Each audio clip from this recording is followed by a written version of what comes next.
भगवान एक बेटा भी दे देते तो। रात के 12 बज रहे थे और उसी समय नीति को प्रसव पीड़ा शुरू हो गई।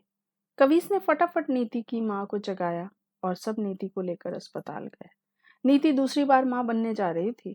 उसकी पहली डिलीवरी भी ऑपरेशन से हुई थी। इस बार भी ऑपरेशन की तारीख तय हो गई थी, लेकिन उससे पहले ही नीति को प्रसव पीड़ा शुरू हो गई थी। सबका ध्यान ऑपरेशन थिएटर पर ही था। कुछ देर बाद नर्स आई और कहा, मुबारक हो, बेटी हुई है। माँ और बच्चा दोनों स्वस्थ हैं। अभी थोड़ी देर में उन्हें वार्ड में शिफ्ट कर दिया जाएगा, तो आप उनके पास जा सकते हैं। कवि सुनकर खुश हुआ। नीति की मम्मी थोड़ी दुखी लगी, पर उन्होंने जताया नहीं। कविश की माँ, जो अपनी बड़ी पोती के लिए घर पर ही रुकी थी, कविश ने उन्हें फोन किया और कहा, माँ, घर में लक्ष्मी जी आई हैं। सुनकर सबसे बड़ा पहाड़ तो नीति की सास पर गिरा। वो फोन पर बात करते हुए वही भगवान को कोसने लगी, ये क्या किया भगवान आपने?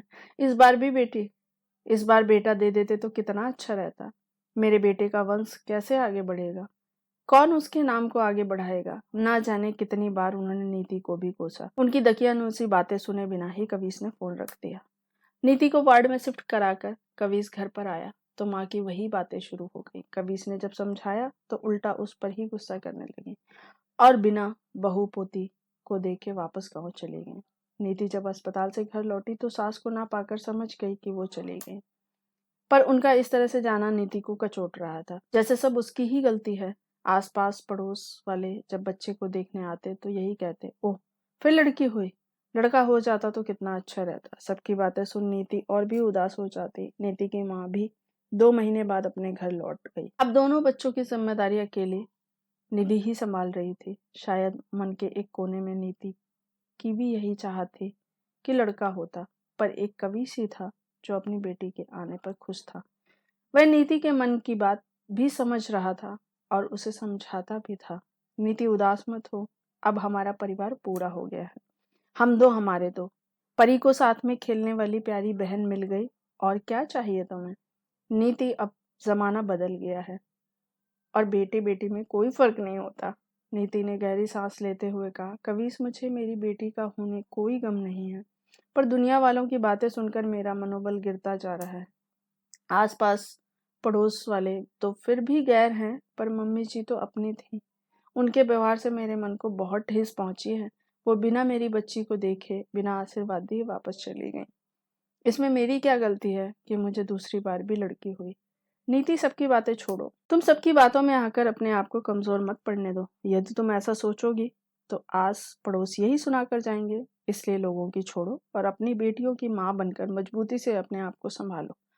नीति की छोटी बेटी अब 1 साल की होने वाली है।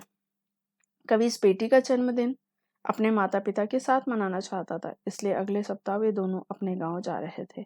जन्मदिन के 2 दिन पहले ही दोनों घर पहुंच गए।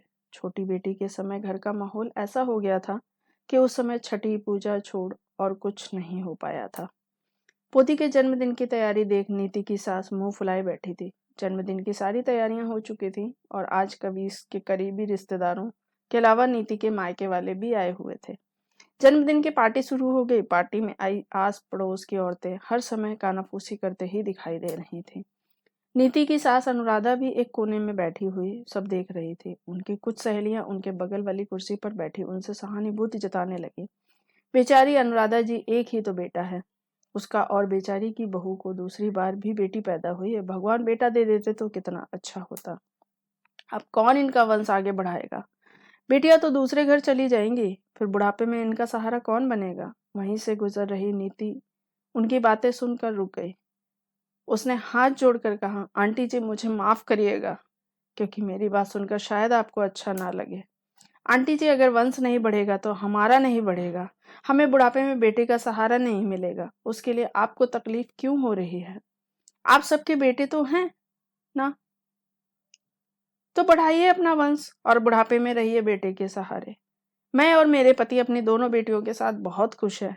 हमारी बेटियां ही हमारे लिए सब कुछ हैं और अब मुझे किसी दूसरे की खुशी से कोई सरोकार नहीं है। नीति की बात सुन सबकी बोलती बंद हो गई और कवि अपनी पत्नी को बेटियों के लिए बोलता देख मन ही मन बहुत खुश हो रहा था। Thanks for watching. If you like this story, please subscribe my channel. Thank you.